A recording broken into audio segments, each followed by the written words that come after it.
Yo creo que hay muchos que están un poco preguntándose cuando pone ahí investigación, diciendo esto no es una asignatura del BI, no tenemos una asignatura que se llama investigación, ¿de qué nos va a hablar este hombre? A ver, yo voy a dar una visión general de lo que son las evaluaciones internas y voy a intentar hacer un análisis de cómo creo yo que habría sido la forma óptima de hacerlo ahora en retrospectiva, ahora que ya las he terminado y ya llevo un tiempo en la universidad. Estoy estudiando una carrera de ciencias y ya tengo un bagaje mejor para decidir cómo creo yo que se debería afrontar. Y al final voy a ver si hago una pequeña reflexión acerca de las evaluaciones internas, un poco de carácter personal respecto al modelo educativo que fomenta el bachillerato internacional. Me voy a centrar mayoritariamente en las evaluaciones internas del ámbito científico-tecnológico, en física, química y matemáticas, porque me siento más cómodo con ellas. Es el tema, las áreas que estoy estudiando física y matemáticas, entonces me siento cómodo en eso y creo que tengo cierta experiencia. Y también física y química siguen una metodología muy parecida, entonces a la hora de afrontar las evaluaciones internas pues pueden ser muy similares. Eso no quiere decir que muchas de las cosas que digo, como ya han estado comentando durante las ponencias, se puedan aplicar prácticamente a todas las evaluaciones internas, pero me centraré más en estas. Y también daré un par de ejemplos de algunas evaluaciones internas mías y de compañeros de clase. Lo primero que te enfrentas a la hora de hacer una evaluación interna, que yo creo que es la parte más difícil, es la elección del tema, que ya hemos estado hablando bastante sobre ello. Yo tenía un profesor que decía que una vez que tienes elegido el tema, tienes hecho el 50% de la evaluación interna. Yo estoy parcialmente de acuerdo, creo que tienes hecho más del 50%, de hecho, una vez que tienes un buen tema, no un tema, sino un buen tema, que ahora la parte de planificación hablaré un poco más de qué constituye un buen tema. Como ya han estado comentando, el tema ha de ser asequible y concreto, especialmente porque son evaluaciones internas, no son monografías, y tienes un tiempo limitado, unos conocimientos limitados, tienes que relacionarlo con lo que estás dando en clase, tampoco te puedes desviar tanto del problema. Eso no quiere decir que no puedas, como decían antes, un poco abrir tus alas e intentar hacer algo novedoso, sino que seas consciente de las limitaciones que tiene. Por ejemplo, pongo un ejemplo que no sería un buen tema, de estudio de las reacciones nucleares en el interior de un reactor nuclear. Quizá se escapa un poco del temario y tendrías que precisar un poco más.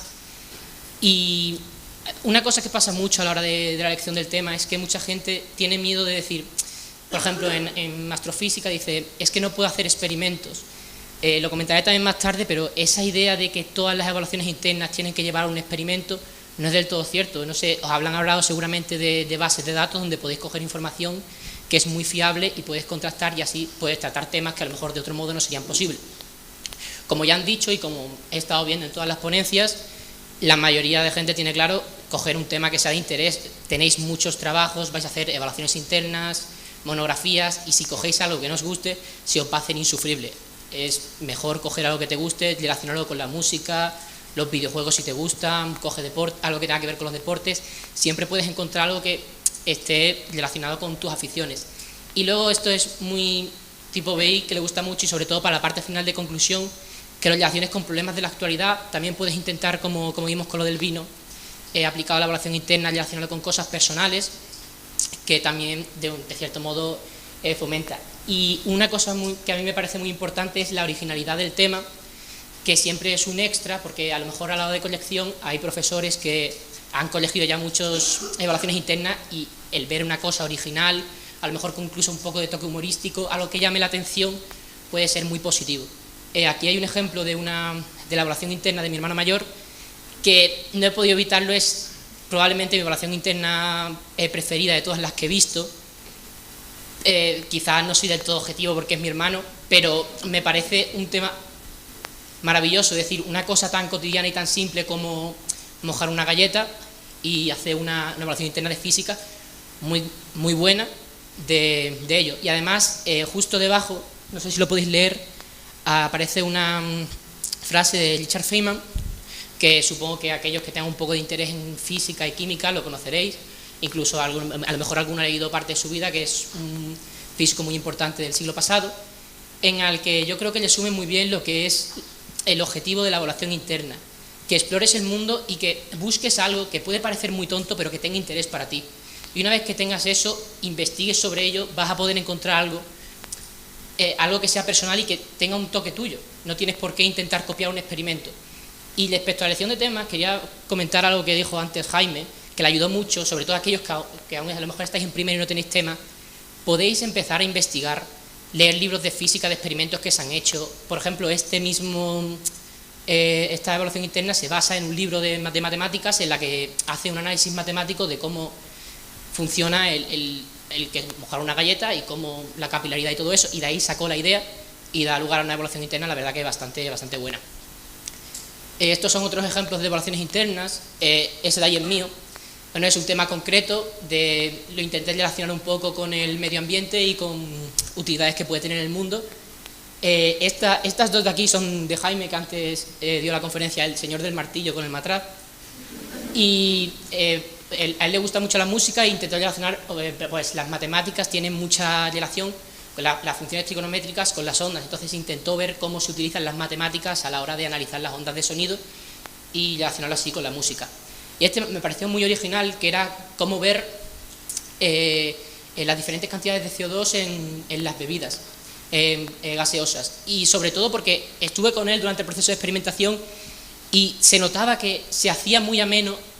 Al haber elegido un buen tema, se hizo muy ameno la experimentación. Yo recuerdo que estábamos en el laboratorio y cuando terminábamos de experimentar, estábamos bebiendo una Coca-Cola. Entonces, claro, pues se hace muchísimo más disfrutable lo que es el proceso. Y ese de mi otro hermano, que también hizo bachiller internacional, que era un poco por un poco de matemáticas, que es Victoria Matemática, que lo que hace es analizar un juego de Dog and Boxes, es el juego de los ceritos. No sé si todo el mundo sabe lo que es, o si lo ha visto alguna vez. Es un juego que tienes que ir llenando cuadraditos y el que llene más gana, tiene una serie de normas, y él lo que hizo fue con herramientas matemáticas analizar el juego. Aquí en la parte de planificación es cuando te vas a dar cuenta de si tienes o no un buen tema. Lo primero que tienes que hacer es intentar buscar información y bibliografía sobre el tema e ir pensando ya cómo vas a enfocar concretamente el tema. Si ves que no eres capaz de seguir tirando para adelante, quizás es momento de que te le plantees el tema. Es aquí, en el segundo paso, incluso en el tercero, donde se ve de verdad que la elección del tema es correcta y no has de volver hacia atrás. Es importante, que a mí me pasó que estaba un poco preocupado al principio porque tardé mucho en elegir el tema, pero es mejor tardar mucho y coger un buen tema que empezar con un tema que no va a ningún lado e intentar tirar de un tema que no va a ningún lado. Ya lo comentaron, bibliografía e información, no creo que tenga que decir nada más sobre eso. Ya han comentado de fuentes fiables y que sea todo como lo reglamenta el BI. Eso no solo en las evaluaciones internas, sino que también os pasará si alguno persigue una carrera de ciencias. Antes de hacer el experimento, pensad lo que va a salir. O sea, qué es lo que te dice sobre lo que tú has leído, qué es lo que crees que va a salir en el experimento, para que luego en la parte de conclusiones puedas contrastar en qué te has equivocado, en qué no.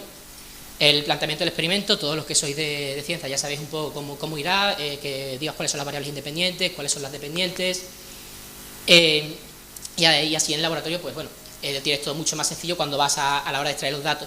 Quiero hacer mención a donde pone toma o extracción de datos, porque mucha gente en general solo toma la parte de toma de datos. Lo que comenté antes hay fuentes de bases de datos donde podéis tomar datos muy fiables y pueden dar lugar a evaluaciones internas muy buenas. Y tengo un ejemplo de una de química, que también es de mi hermano, en donde lo que hizo fue, por ejemplo, analizar la disolución de los distintos plásticos en agua, y lo relacionó con el hecho de que hay gente que le llena las botellas de plástico, y él quería estudiar qué plástico sería el mejor para hacer las botellas, para evitar que se degraden las botellas y no ingieras plástico, porque puede causar enfermedades. Y también en la toma de datos, si haces un experimento, no pienses que tiene que ser un experimento excesivamente complicado. O sea, no necesitas unos materiales súper tecnológicos, un láser para medir la posición. No, utiliza lo que tienes en el laboratorio, como por ejemplo hizo Jaime con la monografía, que se creó con su soporte de bureta, se creó esto. O este es el ejemplo de mojar una galleta, que creo que lo veis todos, que es el dispositivo que montó para dejar mojadas las galletas, y ahí se ve cómo lo hizo. Y incluso, aunque la parte de toma y extracción de datos parezca que solo se refiere a aquellas de química y física, creo que hay veces que incluso en las evaluaciones internas de matemáticas, aunque no suele ser lo común, también se puede hacer evaluaciones internas de matemáticas donde se toman y analizan datos. Dos ejemplos: mi propia evaluación interna de matemáticas iba acerca de la ley de Zipf, que es una ley matemática que te habla de la distribución de cosas dentro de conjuntos. y la utilizaba para analizar textos, porque lo que te decían es que en función de la cantidad de veces que aparece la palabra en un texto, te dice de qué va el texto. Es decir, cuentas cuántas veces aparece la palabra, yo qué sé, evaluación interna, y así puedes saber que el texto va a evaluación interna. Y según unos parámetros matemáticos descartabas las palabras más, por ejemplo, las más que estaban más, aparecían más veces porque solían ser pronombres y determinantes, y te quedabas con un rango intermedio que se calculaba con diversas fórmulas. Y otra que también me parece muy interesante es una que hizo mi hermano mayor, que era acerca de la ley de Benford, que lo que hizo fue analizar datos de la Junta de Andalucía para ver si había o no un posible fraude fiscal. Y utilizó herramientas matemáticas muy sencillas que están al alcance de cualquier persona, de hecho, y hizo una evaluación interna de matemáticas, pero con datos. Es decir, que no, lo que es la toma y la extracción de datos no es único de física y química, y además le da un plus a tu evaluación interna porque es la distingue un poco de las demás. Y bueno, iba a comentar un poco de análisis de datos, cómo debería hacerlo, pero creo que casi todos los que hayan llegado aquí ya han hecho informes de laboratorio y tienen ya un bagaje muy grande de cómo se hace ese tipo de cosas. Y la parte de conclusiones yo creo que suele ser la parte donde más has de destacar la evaluación interna, la parte de conclusiones, contraste, alcance del método y limitaciones. Ahí es donde de verdad se ve que una persona ha entendido la evaluación interna, en la que veas por qué han fallado tus hipótesis, por qué han acertado tus hipótesis, a qué otras circunstancias se puede utilizar tu método. Es decir, que intentes relacionarlo con otros temas, y también que digas tus puntos débiles, es decir, ciertas cosas, ciertas variables que no has podido medir, ciertos errores que se han podido cometer, que es como harías en cualquier trabajo de investigación que, si alguno se dedica luego a la vida académica, pues va a hacer. Y aquí hay dos ejemplos, que sería una futura investigación que va comentando más temas que se podrían relacionar con el área de estudio que se había dado. Y bueno, lo que estáis ya lo habréis visto ya muchas veces, la evaluación en la que haces la conclusión y cuentas un poco qué es lo que ha salido en el experimento, qué ha ido bien, qué ha ido mal, qué ha cambiado, qué has aprendido, y sobre todo eso, que intentes relacionarlo con otros temas y expandir un poco el área, que no se quede ahí el experimento y sea una cosa muerta, de sí, vale, me ha salido esto, pero no vale luego para otra cosa más. Y aquí es ya una cosa más personal, quería hacer como una pequeña reflexión de ¿por qué las evaluaciones internas? Me da la sensación de, al menos a mí me pasaba, y sé de compañeros que le pasaba, sobre todo con la visión de los profesores, que muchas veces ven las evaluaciones internas y se habla mucho de la nota, de seguir las rúbricas del BI, de tienes que poner personal engagement, tienes que hacer esto porque tal. Estoy de acuerdo en que es cierto que la nota es importante, pero creo que las evaluaciones internas van mucho más allá de eso, y es más con lo que te quedas cuando te vas del BI. Cuando dentro de 2 años mires hacia atrás, no te vas a acordar que sacaste un 6 o un 7, o sea, no va a ser con eso con lo que te vas a quedar con lo que aprendiste, con la formación que tuviste, y creo que eso es lo más importante de la evaluación interna, que a veces nos dejamos llevar por el intento de la nota y nos olvidamos de lo que de verdad estamos haciendo. Y relacionado con, hace poco vino un premio Nobel de Física aquí a Madrid y dio una charla acerca de la educación. Estuvo hablando de los métodos de educación tradicionales, y me contaba una cosa que me llamó mucho la atención, que también la han comentado antes aquí, que él está ahora mismo creo que en Oxford o en Cambridge, no me acuerdo cuál de las dos, y te contaba que les llegaban estudiantes brillantes, estudiantes de matrícula de honor, que habían tenido educación y habían destacado muchísimo, pero luego llegaban al laboratorio y no sabían qué hacer. Les faltaba esa forma de pensar científica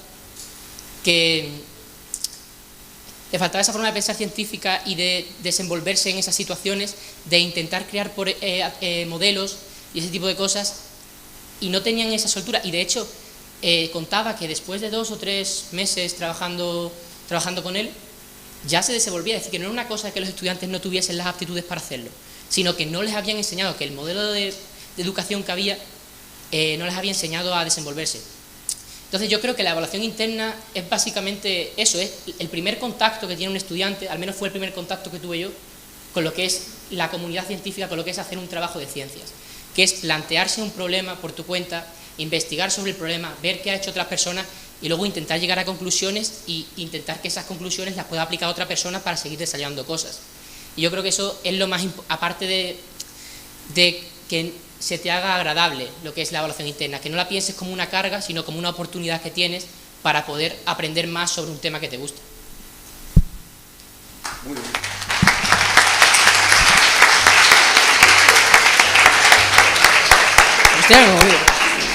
Muy bien, pues muchísimas gracias, Antonio. Seguramente habrá alguna pregunta, algo que os resulte curioso, atractivo del planteamiento, porque como veis es muy general con respecto a lo que nos ha ocupado a todos en algún momento de nuestro programa, ¿no? O nos va a ir ocupando en estos meses que nos queden por delante.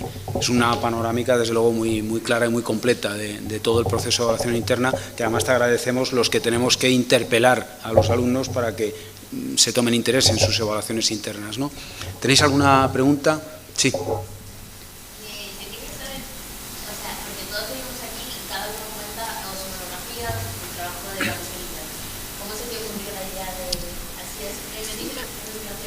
A ver, la verdad es que cuando a mí me lo comentó Jaime, lo de venir aquí, y no me comentó que yo tuviese que exponer nada, entonces me llegó un poco de sorpresa. Y luego, como tampoco sabía exactamente lo que tenía que hacer, digo, no sabía que todo el mundo iba a contar un poco y tal, y me dijeron que contase algo que yo creyese que les fuese a servir a estudiantes que estén ahora sin haber elegido lo que es el tema y tal. Dije yo, pues, le haré lo que es una visión general y sobre todo mi opinión de que no se olviden de que cuando acabe el BI, que supongo que algunas veces lo habrán dicho vuestros profesores, después del BI hay vida, y cuando mires atrás del BI no te vas a acordar de saqué un 43, saqué un 37, saqué un 35, lo que te vas a acordar es, he aprendido esto, he investigado sobre aquello, he tenido la oportunidad de conocer gente con mis intereses, he estado en un laboratorio, esas son las cosas que de verdad hacen el BI lo que es, no la nota. Pues nada, muchísimas gracias, Antonio.